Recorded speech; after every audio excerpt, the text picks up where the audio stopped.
Así es, queremos hablar de este tema de los medios de prensa, de cómo se está trabajando también en materia de protección a periodistas, teniendo en cuenta que hemos tenido hechos violentos en los últimos días, las últimas semanas, casos de amenazas, incluso también atropellos a comunicadores en distintos sentidos, tanto personas que han hecho publicaciones que por lo visto han molestado a algunos sectores investigados y por el otro lado también dentro de la comunicación institucional incluso. Asimismo, nuestra Constitución tiene un amparo muy especial, creo que es el único oficio que está cuidado de esa manera por la Constitución y es muy importante entonces para nosotros, para nuestra Constitución, nuestro sistema jurídico, el ejercicio del periodismo como una herramienta democrática. Pero ¿qué pasa cuando en la vida las situaciones son distintas? Sí. Sabemos de muchas muertes, de muchos periodistas asesinados en Paraguay, mucha violencia contra colegas y también un interés legislativo en modificar algunos aspectos para asegurar o para brindar mayor protección. Así es, proyectos que han sido ya presentados hace tiempo y queremos consultar cuál es la situación respecto a estos temas. Entre los medios y el miedo es un poco la coyuntura que queremos o desde la cual, la frase desde la cual queremos partir el día de hoy, por eso ya queremos saludar a nuestros invitados. Por un lado nos acompaña Santiago Ortiz, él es el secretario general del Sindicato de Periodistas del Paraguay. ¿Cómo te va, Santiago? Gracias por venir. Bien, Fernando, muchas gracias a ustedes, Diego. Muy buenas tardes, noches. Un gusto estar en contacto con ustedes y también poder hablar de este tema que para nosotros es sumamente importante. Gracias. Nos acompaña también el senador Mario Varela. ¿Cómo le va, senador? Bienvenido. Buenas tardes, Fernanda, Diego, a todos los compañeros aquí presentes, Santi, Fabián y la teleaudiencia. Un tema de fundamental importancia para nuestra democracia, así es que con gusto estamos aquí para compartir. Muy amable. Totalmente. Y también nos acompaña el periodista Fabián Costa. ¿Cómo te va, Fabián? ¿Qué tal, Fernanda? Diego, buenas tardes. Gracias por la invitación y creo que llegó el momento de tener que hablar también de los periodistas. Creo que llegó el momento de tener que hablar sobre la seguridad para los periodistas y bueno, celebro la presencia aquí del senador en el programa y poder debatir un poco sobre esto en estos minutos. ¿Te afectó, Fabián, el día a día, más allá del ejercicio de tu trabajo de comunicación? ¿Te afectó así en la vida, en el movimiento, ¿Vos sabés que, ¿de qué manera en todo caso? Vos sabés que mayormente no me afectó mucho en cuanto al desempeño que hago porque, como siempre digo, mi recorrido no es muy largo hoy que estoy en la Municipalidad de Lambaré. Sí, en el momento del ataque me asusté bastante. Ahora hiciste balazos en tu casa, ¿verdad? En casa, ya cuando empezaba a descansar, esperando que amanezca para ir a trabajar nuevamente. Y bueno, no varió mucho mi movimiento. Sí, agradezco a la Policía Nacional que está resguardando, están haciendo su trabajo. Los investigadores también hicieron su trabajo, hay 5 detenidos. Sí. Y yo mantengo la misma postura desde el principio. Yo mantengo la idea de que esto viene de un sector político de la ciudad de Lambaré. Ustedes me conocen, muchos me conocen, 22 años de periodismo llevo. Nunca nadie me molestó, nadie me amenazó, nadie me amedrentó siquiera. Y hace 1 año y medio más o menos viene un grupo político, operadores políticos, queriendo primeramente desmeritar mi trayectoria. Después ya entran en la amenaza. El otro día le siguieron a mi hija al salir del colegio. ¿Cuándo fue eso, Fabián? Eso fue hace 15 días más o menos. Después del ataque. Fue 2 días antes, fueron 2 o 3 días antes. Y bueno, así nos estamos manteniendo. Estamos preocupados en el sentido de que, le decía yo aquí a Santi, publicación que aparece contra un sector político en Lambaré. Fabián Costa y su equipo son los responsables. Es ahí lo que a mí me preocupa, porque parece que no están dimensionando todo lo que está pasando y es fácil acusar, fácil amedrentar, o sea que es algo de todos los días que tenemos que soportar. Por eso decía, celebro la presencia del senador y poder debatir un poco esta posibilidad de tener una ley para los periodistas. Ese lenguaje violento a veces incluso vemos que viene de políticos, senador. Nosotros creemos que también es importante que construyamos en ese sentido, ¿verdad? Que hay un extremo de violencia, evidentemente, pero hay una violencia que se va también edificando todos los días, que también envalentona probablemente a gente. Totalmente. Yo creo, Diego, que hay una cuestión transversal. No podemos dejar que se normalice la violencia, sea desde la política, sea desde el crimen organizado o sectores fácticos que viven, lucran de lo ilícito, y desde luego que cualquier actividad de comunicación o de prensa genera molestias.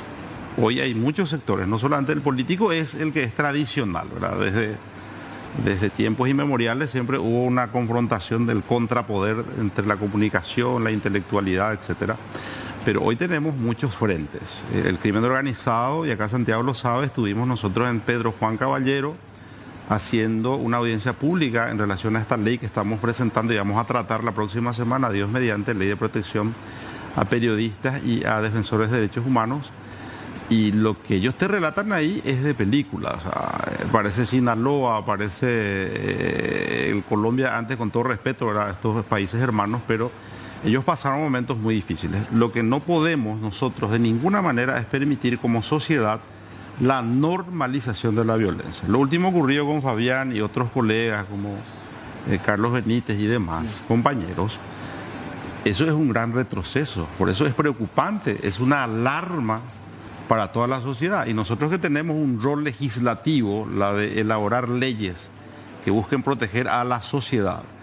Y parte de la sociedad es justamente el sector de la comunicación, el periodismo, que es muy importante. Paraguay ha tenido retrocesos. Santiago maneja mejor que yo las estadísticas en relación a hechos de violencia, de homicidios, de amenazas, pero nosotros en nuestro país hemos tenido un avance también muy importante en materia de libertades. Eso nosotros no podemos perder. Como democracia, como Estado de Derecho, y hay que entender que el Estado de Derecho y la democracia es una lucha permanente. No es un Estado que ya conquistamos y está todo bien. Esto se pelea todos los días. Por eso que creemos nosotros que esta ley de protección va a ser de mucha utilidad. Instalar un ente,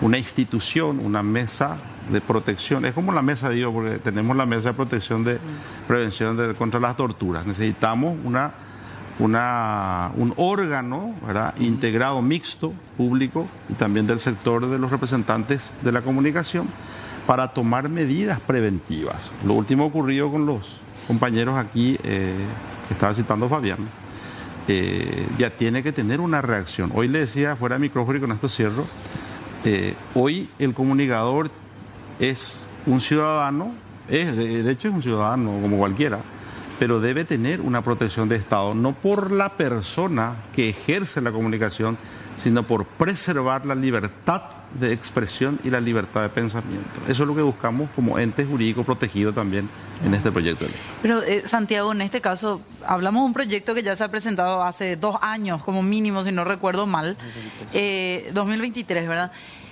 Pareciera ser que lastimosamente tienen que ocurrir casos como el de Fabián, como el del colega Carlos Benítez del Observador, para que nuevamente se vuelva a mover esa posibilidad de impulsar este proyecto, ¿verdad?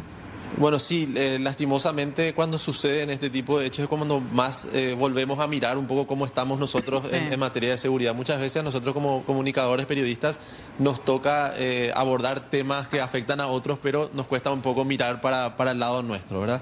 Hay que decir que en los últimos 3 años, del 2022 para acá, tenemos más de 100 casos de algún tipo de agresión hacia el derecho a la libertad de expresión, ¿verdad? Desde persecución judicial hasta agresiones físicas, ataques, 2 colegas asesinados en estos años, ¿verdad? Humberto Coronel es un caso de un compañero que debió tener protección porque tenía amenaza y fue fue asesinado al salir de la radio donde trabajaba, ¿no? También en estos años hemos visto cómo, por ejemplo, en el caso de Leo Veras, que si bien lo asesinaron en 2020, se maniobró para que ese caso quede en impunidad, ¿verdad? De hecho, de los 21 casos de asesinatos, aproximadamente el 90% están en impunidad, lastimosamente, ¿verdad?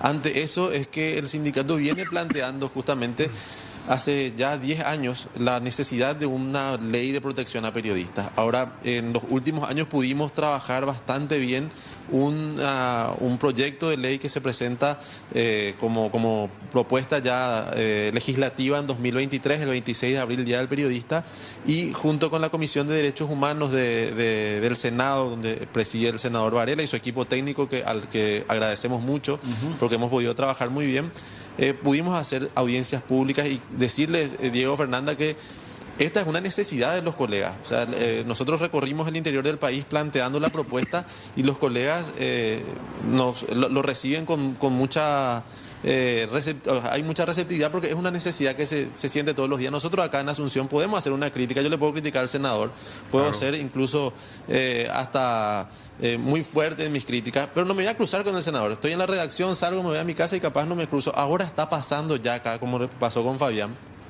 Cosas que pasan en el interior permanentemente, ¿verdad? Vos le criticás al intendente, salí a la calle y te cruzás ya con alguien de ahí del pueblo que de repente reacciona y reacciona con violencia. Y lo que decía hace rato Diego, el discurso público está hoy muy cargado de violencia, identificando al periodista, lastimosamente esto viene incluso de las más altas autoridades, al periodista como un adversario, como un enemigo político, y entonces hay mucha gente mandada, digamos, ¿verdad?, para hacer esto, para atacar, pero otra que por motus propios reacciona también con violencia hacia los periodistas por lo que escucha, por lo que dicen las autoridades, y bueno, eso se traduce en este escenario sumamente violento que es lo que queremos contrarrestar con esta propuesta de ley. Sandy, y en general, cuando se apruebe esta ley, porque tengo entendido que modifica artículos del Código Penal, pero ¿qué crea esta ley, digamos? A partir de la aprobación de esta ley promulgada, ¿qué vamos a tener de diferente en términos prácticos, más allá de lo declarativo, digamos?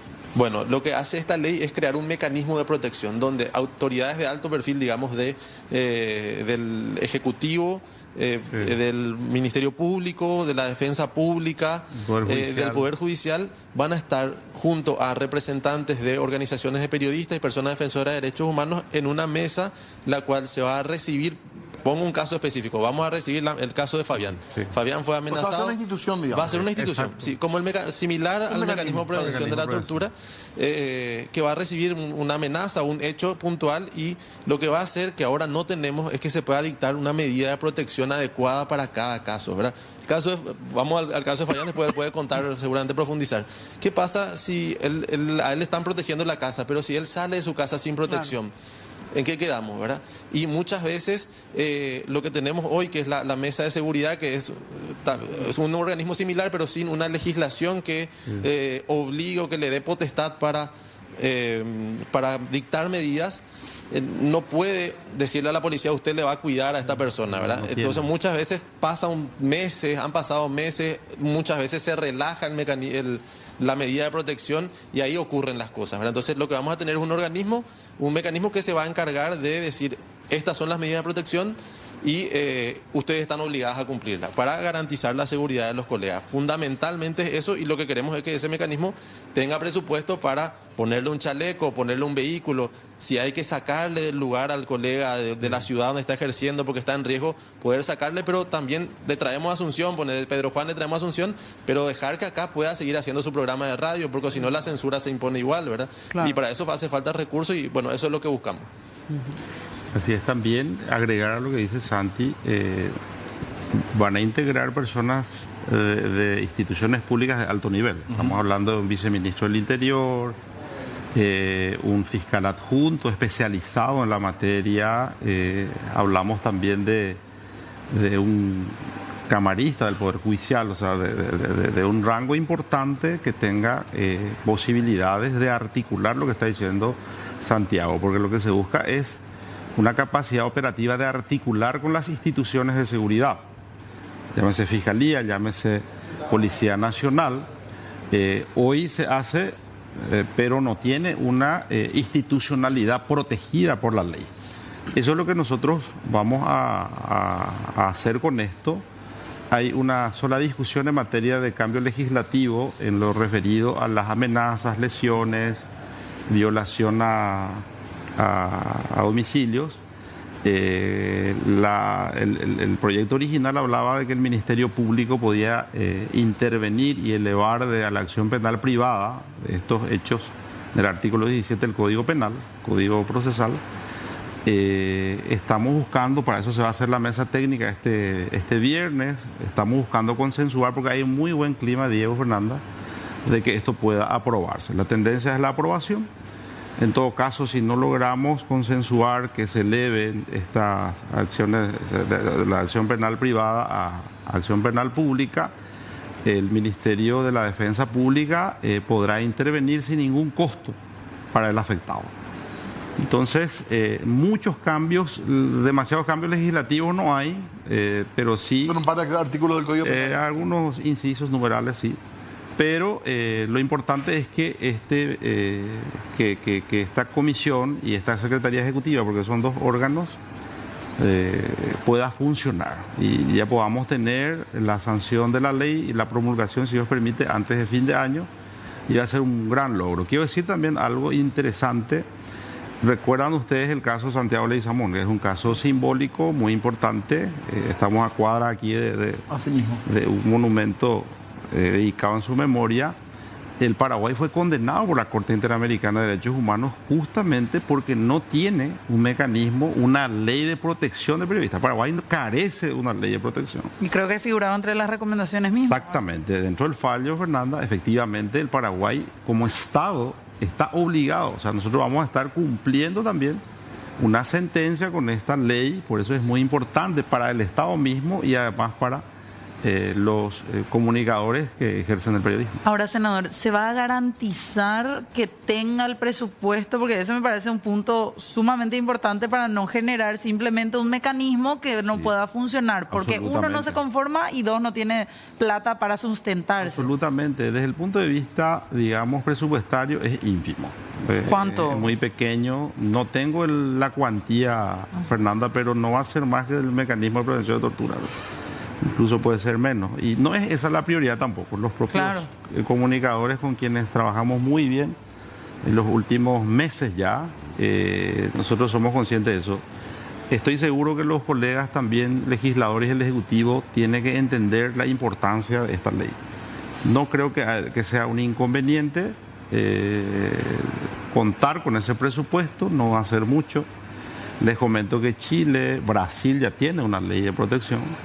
Entonces el Paraguay necesita también estar, digamos, al día con esta obligación que tiene a nivel internacional. ¿Y incluye esto a activistas de derechos humanos también? Incluye. Y también la gente que trabaja en comunicación, no solamente periodismo. Claro. Exacto. Claro, totalmente. Estamos hablando del camarógrafo, estamos hablando del asistente, o sea, todas las personas que estén involucradas en la recolección de la información, en ese procesamiento. Eso está inclusive en la definición de la ley, ¿verdad? Claro, porque me parece muy importante también lo que dice Diego, porque hemos visto no solamente hechos violentos contra periodistas que ejercen en sí en el ámbito de medios privados. El caso de Fabián es, o sea, vos, Fabián, ya te venís desempeñando en el área de la comunicación institucional.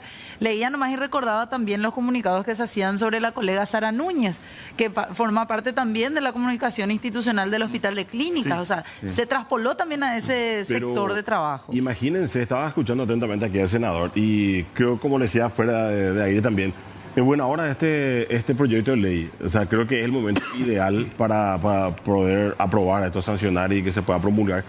Porque casos hemos tenido bastante. Y lo que está mencionando, no solamente esto ya es el periodista que trabaja en un medio de comunicación tradicional, va más allá. Estamos lo que ejercemos el periodismo institucional hoy día, el caso de Sara Núñez, donde estamos totalmente desprotegidos. Hoy, como decía Santiago, no puedes criticar a un intendente, no puedes criticar a un concejal, porque detrás de estas autoridades están los operadores políticos, que son los que realmente representan un peligro, porque son los que después tienen contacto con esta gente ahí de la zona pantanal en Lambaré, por ejemplo, donde 4 personas fueron detenidas, y es un peligro. Y yo digo, si en Asunción estamos así, imagínense lo que es el interior del país. Una cosita antes de entrar a eso, porque es un tema súper importante que ya tocaron, de hecho. En tu caso, ¿cómo funcionó la protección, digamos? Fue al instante. ¿Fue al instante? Fue al instante, sí. ¿Por decisión directamente de la Policía Nacional? Del comandante de la policía, exactamente. Porque desde esa misma noche, esa madrugada, se instalaron ahí. Ahí se instalaron. También el director de Seguridad Ciudadana se comunicó conmigo, se fue hasta mi casa. Ahí sí tuve protección personal, se dice Santi. Tuve unos días, después todo desapareció. Pero bueno, eso ya es opcional también para el periodista. Y como les repito, les decía al principio, mi recorrido no es largo, pero siempre estoy en alerta, ¿verdad? Ante cualquier eventualidad, porque así como están las cosas en Lambaré, no veo con buenos ojos, porque las internas coloradas en Lambaré iniciaron muy temprano. Y está caliente. Muy temprano. Ahora, en el caso nomás para, oye, que tenemos el ejemplo acá, ¿funcionaría el mecanismo para el caso? Totalmente, claro. Se activaría, porque claro, él es una decisión que toma y con el mecanismo sería una obligación del gobierno, del Estado de... Siempre las medidas son en diálogo con la víctima, Claro. pero la obligación de protección no desaparece. O sea, vamos a un caso, el caso Humberto, el caso Humberto Coronel. A él le habían dicho, te vamos a poner protección, y él dijo, yo no quiero que me cuide alguien de acá, de Pedro Juan, porque evidentemente no hay una confianza en los organismos de seguridad de la frontera, porque por el riesgo también que los propios organismos de seguridad representan. Aún así, el Estado tenía la obligación de buscar una forma de protegerlo, porque esa es lo que dice la sentencia del caso Santiago Leguizamón, es el Estado incumplió con la obligación de proteger la vida de Santiago Leguizamón para garantizar su libertad de expresión, ¿verdad? Y esa obligación recae sobre el Estado, y con el mecanismo, por supuesto, esto se activaría y tendríamos una evaluación del riesgo y unas medidas adecuadas en diálogo con la víctima que le permitirían estar más seguro, ¿verdad? Quiero mencionar que claro, cuando hay casos así de alta exposición, digamos, es más fácil que las cosas funcionen hoy por hoy, ¿verdad? Pero hay muchos otros casos donde las cosas no funcionan tan inmediatamente y uno tiene que estar, en nuestro caso, como nuestra función gremial, insistiendo y presionando, ¿verdad? Y lo que queremos es justamente con el mecanismo es que eso funcione de forma mucho más automática y que funcione bien como funcionó en el caso de Fabián, en todo caso, ¿verdad? ¿En un plazo máximo de cuánto? Porque estaba viendo que hay una transcripción de una solicitud para otorgar las medidas, el proyecto también plantea después una evaluación primaria. Exacto. ¿Cuánto sería el plazo máximo que se tardaría en otorgarle una medida de protección a alguien? Son dos órganos, una es la Comisión de Protección y otra es la Secretaría Ejecutiva. Sí. La Secretaría Ejecutiva, digamos, es la que va a estar en el día a día, la que va a recibir la alerta, digamos, el hecho, y inmediatamente, en menos de 24 horas, tiene que dictar las medidas urgentes. Tiene que recibir, procesar y dictar las medidas urgentes. Después, junto con la comisión, se elabora, en tal caso, un plan más a largo plazo de protección más integral, digamos. Las medidas de urgencia se dictan en 24 horas y luego, junto con la comisión, que es un espacio más amplio, se establece también un plan de protección más integral que pueden incluir estas otras medidas, como también hablamos de medidas de protección personal, pero también comunitarias, como por ejemplo que la información que tiene un colega por la cual la están amenazando se pueda resguardar o pasarla a otros colegas, como para que no sea ya el único foco, digamos, de la situación. Incluye también estas otras medidas, como, por poner un caso, hay un compañero que tuvimos que sacarlo de Pedro Juan, pero él tuvo que volver porque su esposa tenía un tratamiento de salud al otro lado de la frontera, ¿verdad? Entonces, y donde se lo trajo no podía hacer eso. Entonces también se incluye eso, que el colega pueda seguir, digamos, con su vida, con su programa, con su labor, como una medida de protección complementaria, digamos. Claro, eso que decías, ¿verdad? Como si no funciona la censura, ¿verdad? Si es que realmente te sacan del lugar. Quiero agregar algo nomás, Sí, por favor. aprovechando el debate que me parece súper interesante. Nosotros tuvimos la plenaria de la Corte Interamericana de Derechos Humanos la semana pasada en Paraguay. Recuerden que la propia presidenta de este órgano hizo un reclamo público, esa es la verdad, y habló de esto. Lo que quería resaltar es lo siguiente, porque me preguntan a mí, ¿por qué ustedes le quieren proteger solo a los periodistas? ¿Por qué ellos tienen que tener un trato especial? Yo quiero referirme un poco desde el punto de vista conceptual para que la gente entienda. Esto protege a la sociedad misma. No es solamente al individuo o al ciudadano que ejerce el periodismo. Nosotros buscamos, con esta norma, proteger la libertad de expresión y de opinión. Estamos nosotros buscando de esa forma fortalecer la democracia. El artículo 26 de la Constitución y otros vinculados a la libertad de expresión, de prensa, de la posibilidad de que la fuente no se revele. Eso ya es un mecanismo de protección, pero no está legislado. Nosotros no tenemos una legislación especial de protección. Esta va a ser la primera, después de la promulgación de nuestra Constitución del 92, que por cierto es una gran conquista para la democracia paraguaya en materia de periodismo, elevarlo al rango constitucional. Pero hoy día, como bien lo estamos debatiendo, hoy la realidad y el contexto social, económico y hasta político, y hasta de la criminalidad, porque también es una amenaza, hoy necesitamos contar con una herramienta clara, precisa, que genere atribuciones a un organismo que se especialice en la protección. Totalmente. Bueno, queremos seguir hablando de este tema, pero tenemos que hacer una pausa, Diego. Breve corte y ya volvemos.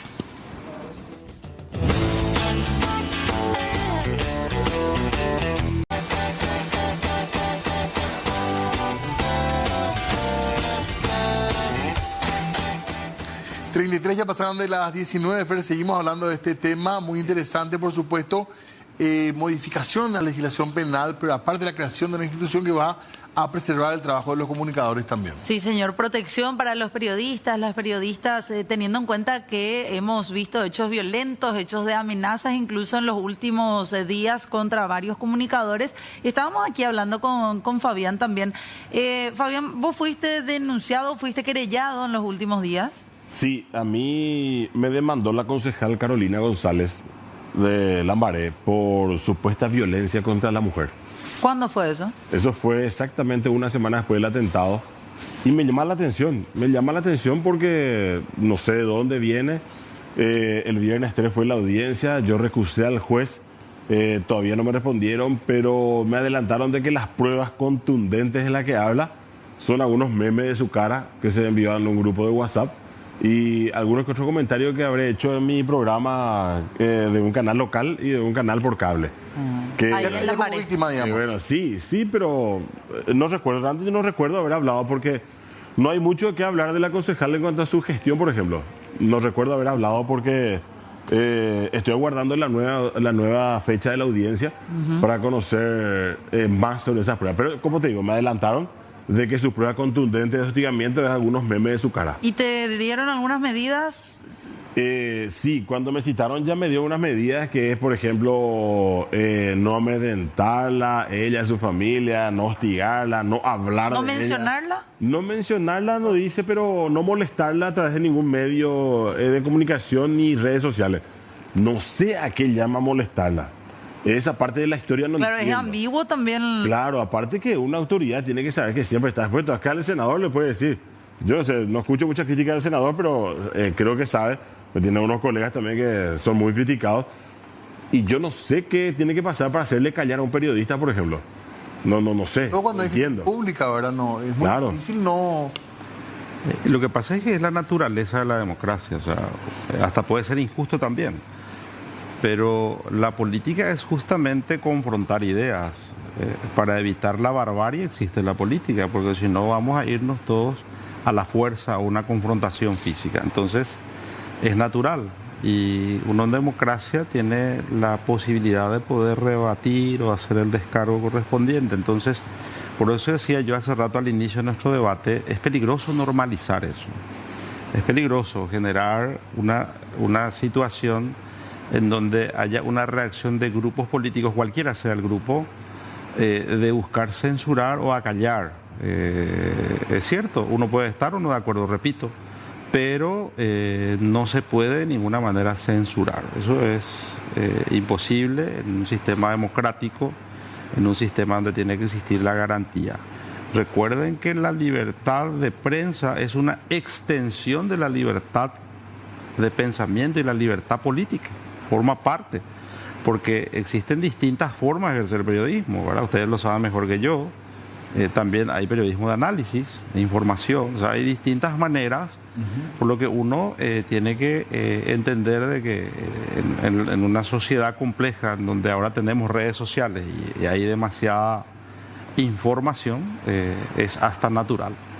Santi, ¿cómo está el mapa de violencia en nuestro país? También, sí, no sé si podemos hablar de comparación con otros lugares de la región, al menos, para entender un poco qué momento estamos viviendo de violencia contra periodistas. Sí, la verdad que hay una situación bastante grave a nivel regional todavía, ¿verdad? Obviamente sacando lo que es el conflicto en Medio Oriente, o sea, el caso de Palestina, donde hay más de 200 periodistas asesinados, que realmente no creo que conmueva al mundo y que no se puede dejar de denunciar. Viniendo a la región, México sigue siendo un lugar sumamente peligroso para el ejercicio del periodismo. También este año tuvimos, después de un tiempo en Perú, casos de periodistas asesinados, no recuerdo bien si son 2 o 3. Bueno, en Argentina estamos viendo un hecho muy particular, que es la represión dirigida, digamos, a periodistas en contexto de cobertura de manifestaciones públicas. O sea, hay una manifestación y la policía ataca casi directamente a los periodistas, ¿verdad? Eso, digamos, un panorama general regional. Y Paraguay sigue siendo también un lugar donde el oficio periodístico es en algunas regiones bastante peligroso. De hecho, la Comisión Interamericana de Derechos Humanos señala las zonas de frontera desde 2017, las zonas de frontera de Paraguay como zonas silenciadas. ¿Qué quiere decir estos lugares donde el ejercicio del periodismo se constituye en un riesgo, ¿verdad? Y donde, como bien contaba el senador, uno no puede ir más allá a lo mejor de hacer algún reporte con la misma crónica policial, porque si uno indaga un poco más, en general en el país, luego acá levantamos una baldosa y encontrás algún nivel de ilegalidad o alguien que corrupción pública o alguien que se hizo rico de alguna forma poco clara, ¿verdad? Y bueno, cuando uno indaga en esos niveles, se está convirtiendo en un blanco inmediatamente de esos grupos y ahora con el crecimiento de la criminalidad también eso es mucho más grave.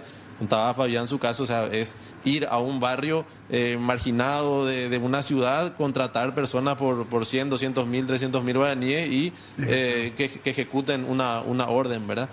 Quiero mencionar también, Diego, esto que estábamos hablando. Ayer tuvimos un intercambio con el senador Retamoso ahí en la comisión respecto a... también él nos decía, los periodistas también muchas veces te critican demasiado y te fuerzan a reaccionar, ¿verdad? Y hay mecanismos en la Constitución que si el periodista se sobrepasa en su crítica, se puede tomar. Eso no incluye la censura previa. Nosotros queremos hacer mucho hincapié en eso porque es un riesgo que estamos corriendo hoy por hoy.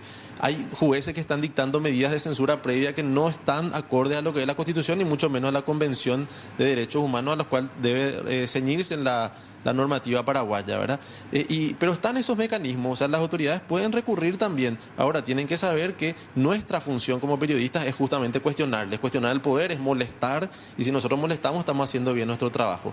Por último, para volver a lo de la ley, justamente esta ley lo que se plantea es, se basa en las tres P de las que habla el estándar internacional, digamos, en materia de libertad de expresión, que es la prevención, la protección y la procuración de justicia. En materia de prevención, habla de esto también, o le da potestad para señalar, para tener un discurso público que sea favorable a la libertad de expresión. Lo que hablábamos hace rato, permanentemente las propias autoridades están muchas veces atacando y cuestionando al periodismo, al periodista, cuestionando, oponiendo, teniendo un discurso contrario a la libertad de expresión. Con este mecanismo vamos a poder tener un órgano oficial que tenga un discurso favorable y que pueda sensibilizar, por ejemplo, a intendentes, concejales, de decirle, vos sos autoridad, tenés que tener un grado mayor de abonar por la libertad de expresión, de abogar por la libertad de expresión, de defender al periodismo, para que la democracia siga existiendo, para que la democracia se siga consolidando, porque lo que sucede en estas zonas de frontera, en las zonas silenciadas, es que la democracia desaparece. ¿Cómo podemos hablar de democracia en un lugar donde uno no puede tocar temas tan sensibles a la sociedad, ¿verdad? No existe claro. La democracia sin periodismo, y el periodismo no existe si es que uno no puede ejercerlo de forma segura. Totalmente. Ahora, también estábamos hablando durante la pausa, hay que hacer una crítica, una autocrítica dentro de la clase política, senador, porque hoy en día vemos granjas, las famosas granjas de bots, de perfiles que saltan en las redes sociales sin qué ni para qué en algunos casos, y en otros casos son constante blanco de amedrentamientos. Algunos y algunas compañeros y compañeras en redes sociales son atacados, pero constantemente, y ahí no hay alcance de la ley que te permita en algunos casos una protección hasta que no suceda una amenaza directa. Así es, totalmente. Es una realidad nueva la que vivimos hoy con la tecnología y las redes. He visto que en México se está planteando un debate ahora de regular las ofensas a través de las redes sociales, de los memes, etcétera. Yo pienso que en algún momento eso se va a tocar también acá en Paraguay.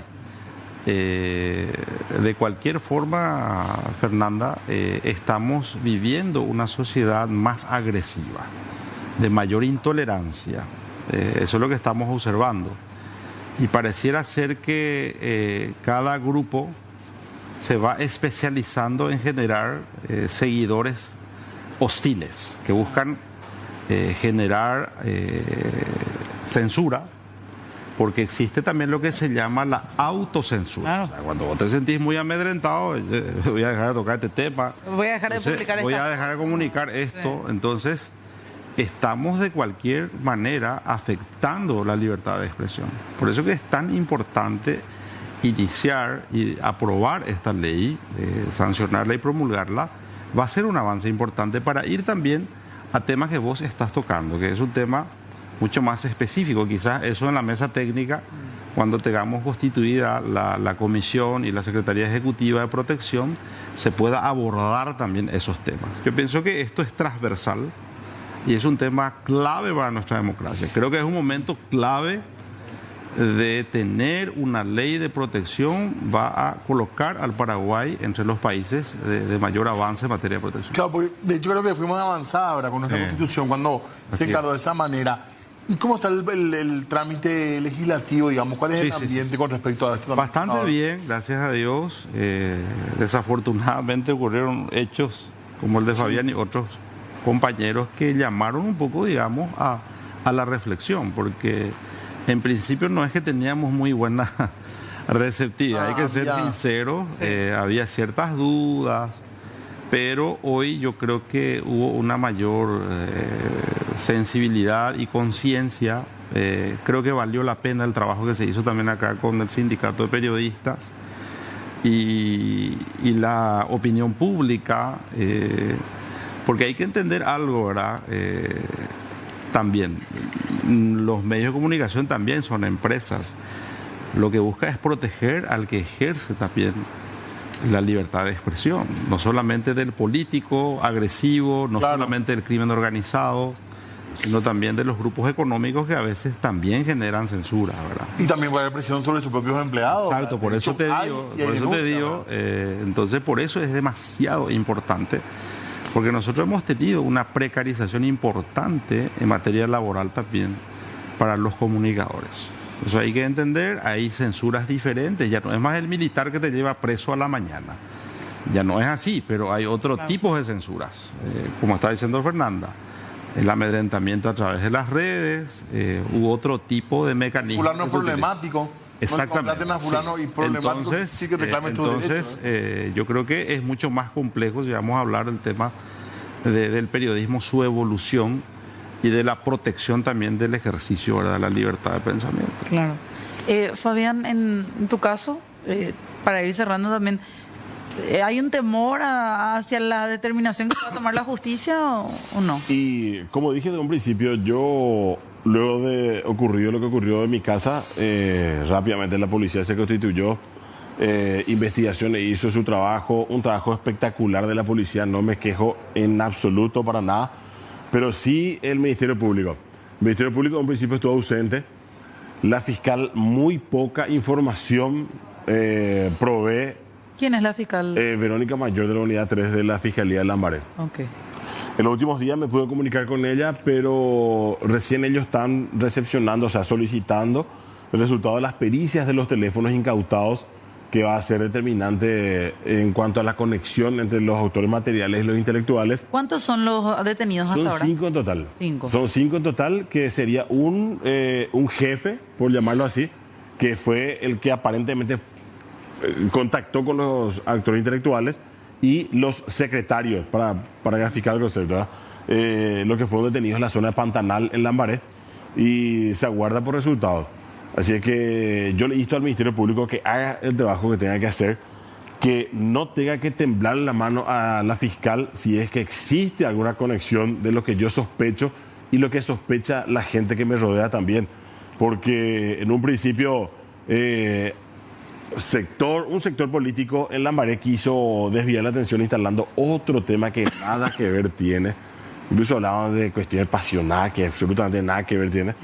Pero bueno, por eso... Haciendo referencia a que por ahí iba el ataque en tu contra. Claro, por eso repito e insto a la Fiscalía, por sobre todo, que haga su trabajo y que no le tiemble la mano a la fiscal si es que hay algo que tenga que ver con algún político de la zona. Porque en Lambaré tenemos quien pueda hacer trabajo sucio con la justicia. Quien haya contactado con ese jefe. Exacto. Es el que falta todavía en la pieza. Es lo que falta y es lo que posiblemente a algunas personas en Lambaré le está preocupando. Y el otro caso también, ¿verdad? Acompañando un poco el caso de Carlos de Sara, acompañando un poco también eso. El caso de Carlos, que también es la misma fiscal.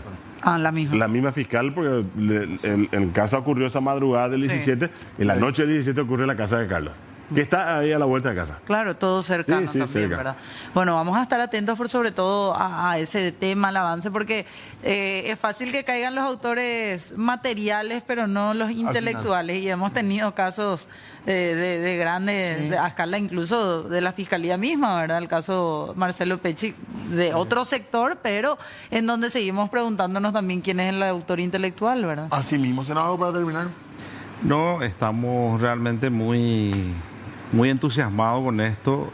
Creo que puede ser un avance, ya lo dijimos, muy importante para el Paraguay mismo, para garantizar la libertad de expresión, de prensa, una ley de protección a los periodistas y a las personas activistas de derechos humanos. Es necesario, hay que cuidar la democracia. Miremos el caso de países que no han cuidado en su momento y han tenido momentos muy complicados, como el caso de Colombia, que hoy sí se institucionaliza mucho más, pero no tenemos que tocar fondo, Diego, Fernanda y compañeros, para poder tomar esa decisión. Así es que la tendencia es por la aprobación, estamos trabajando con mucha fuerza con eso, vamos a pulir en la mesa técnica algunos detalles, algunos artículos, y seguramente la semana que viene tendremos novedades. Muchas gracias. ¿Santiago? Bueno, nosotros queremos hacer un llamado a los legisladores, a los senadores en este caso, de que aprueben la ley. Creemos que la mejor forma de honrar la memoria de Santiago Leguizamón y de otros 20 compañeros que cayeron en el ejercicio del oficio es que cada colega que ejerce la labor periodística en el país pueda hacerlo de forma segura y que pueda seguir denunciando y que podamos seguir contando las historias que hace falta contar en este país, que necesita tanto de profundizar y fortalecer su democracia, ¿verdad? Y que creemos que con esta ley, con este mecanismo, estamos dando un mensaje de que el país quiere avanzar en ese sentido, ¿verdad? Y hacemos un llamado, ojalá. Nosotros deseamos profundamente que esto se apruebe por unanimidad y tenemos la esperanza de que así sea, ¿verdad? Así que un llamado a los legisladores y bueno, a los colegas también, a los que fueron víctimas de algún tipo de violencia, expresarles nuestra solidaridad y hacer un llamado a que podamos estar todos juntos empujando para que dentro de una semana, el miércoles que viene, podamos hablar de una media sanción de esta propuesta de ley. Muchas gracias. Gracias a los tres por venir. Muy amables. Gracias. Muy amables. Tenemos que hacer una pausa. Breve pausa, volvemos enseguida.